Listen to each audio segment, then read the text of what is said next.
ठीक है, तो खगन साहब, चंद महीने पहले हमने देखा कि आईपीपीज़ के साथ मुज़ाकरात शुरू हुए और वो बहुत आहिस्तगी के साथ, लेकिन एक बेहतरी की तरफ तो जा रहे हैं। आहिस्ता आहिस्ता तमाम आईपीपीज़ कन्विंस होती जा रही हैं, जो ख़ास तौर पर बहुत पुराने आईपीपीज़ थे। तो जब वहाँ हम ये कोशिशें कर रहे हैं तो उसके साथ साथ ये लाइन लॉसेज या जो रिकवरी के इशूज़ हैं, जो डिस्ट्रीब्यूशन के और जनरेशन के इशूज़ हैं, उन पर हम पैरेलल क्यों नहीं कोई छोटे मोटे रिफॉर्म्स की सूरत में काम कर रहे हैं, या उनको क्यों नहीं हम लेकर आगे चल रहे, ताकि सारे इशूज़ आहिस्ता आहिस्ता एक साथ सॉर्ट आउट हो जाएँ। आईपीपी के मसले को अगर हम हल कर भी लेंगे या लाइन लॉसेज और रिकवरी की सूरत में, वो खसारा तो उसी तरह से वहीं खड़ा ही रहेगा। और इस साल हुकूमत की जितनी संजीदगी है इस इशू को लेकर, पहले माजी में तो शायद बहुत कम नज़र आई है, तो इस साल तो ये लॉस उतना नहीं होना चाहिए जितना माजी में हम देखते रहे। एक तो बात ये भी याद रखें कि जिस रिपोर्ट का आपने अभी जिक्र किया, जिसको मैं कहता हूँ $20 अरब का नुकसान किया हुआ है टॉप 23 एसओईज ने, उसमें ऐसा नहीं है कि ये हम हमेशा कह देते हैं जी हैदराबाद बहुत खराब है, सेप्को बहुत खराब है, केस्को बहुत खराब है। उस रिपोर्ट में, चूंकि मैंने वो रिपोर्ट इनिशिएट की थी 2012 में, लिखना शुरू की थी, बिकॉज डेटा ही नहीं था। Arbab, I used to sit in the government and ask, यार मुझे डेटा तो दो ताकि मैं बता सकूं कमर्शियल एंटरप्राइजेस कर क्या रही हैं। डेटा ही नहीं था। So we started writing a report. 212 entities की पहली रिपोर्ट आई। आखिरी रिपोर्ट के जो एक्यूमुलेटेड लॉसेज हैं, ऐसा नहीं है कि लेस्को कोई बहुत अच्छा परफॉर्म कर रहा है। 31 अरब का लेस्को का एक्यूमुलेटेड लॉस है, 23 अरब का मेप्को का एक्यूमुलेटेड लॉस है, फेस्को का 15 अरब का लॉस है, पेस्को का 81 अरब का एक्यूमुलेटेड लॉस है, केस्को जो क्वेटा है उसका 87 बिलियन का है। So you really have to take cognisance कि ये सारे अदारे जो हैं। अब बात यह है कि हम बढ़ किस तरह रहे हैं। हम बढ़ इस तरह रहे हैं कि हम इनके नए बोर्ड की तश्कील करेंगे और ये बोर्ड्स आकर इनको ठीक करेंगे। मैं पहला शख्स था जिसने ये board, CCOR cabinet committee on restructuring में 2008-9 में ये कमेटी बनती है।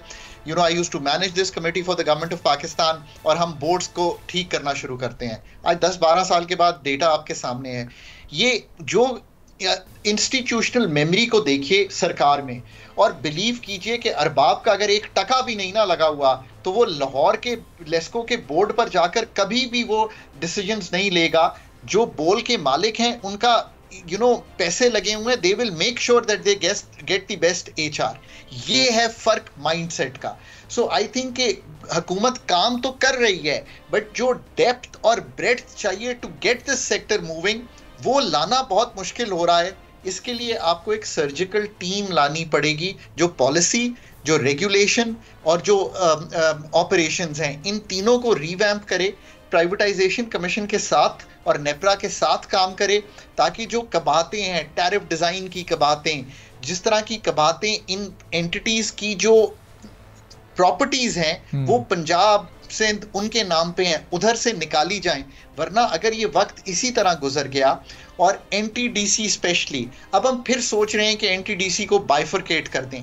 आई रियली होप कि उस प्लान को बहुत सोच विचार से हम आगे लेकर चले हों, क्योंकि जब हमने वापडा को तोड़ा और कॉर्पोरेट बॉडीज बनाई तो वो काम कामयाबी से हम आगे लेकर नहीं चल सके।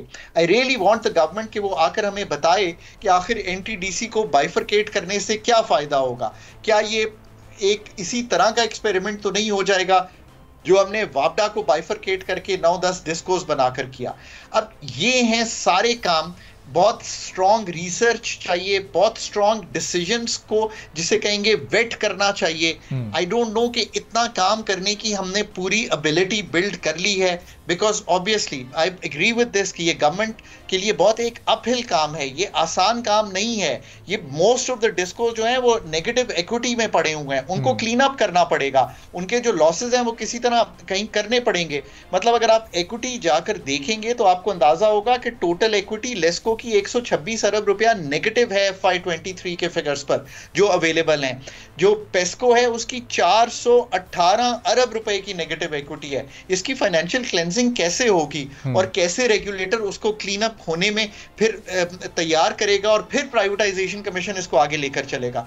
सो आई थिंक जो हम आज देख पाए हैं, और ये भी याद रखिए कि FY24 में टोटल बिजली की जनरेशन 1,27,000 के करीब थी, which is lower than the previous 2 years. So बिजली बनाने की सकत है, बिजली बेच नहीं पा रहे। 2022 में 1,54,000 यूनिट, और जब आ जाते हैं 2024 में तो 1,27,000।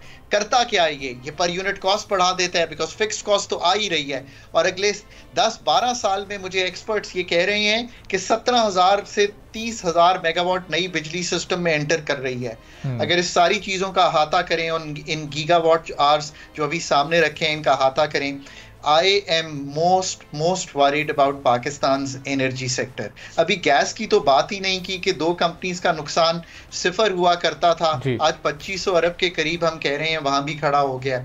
उनको कैसे छोटा करके कैसे प्राइवेट तहवील में देना है और गैस कैसे डोमेस्टिक कस्टमर से निकालनी है। अभी हम कैप्टिव से निकालने जा रहे हैं, क्या वो डिसीजन अच्छी तरह सोच लिया गया है? IMF के साथ वो ड्यू है। सो ये एक ऐसी स्पगेटी है एनर्जी सेक्टर जिसको हल करने के लिए बहुत सोच विचार करना पड़ेगा। सब्सक्राइब करें और बेल दबाएं ताकि कोई खबर रह न जाए।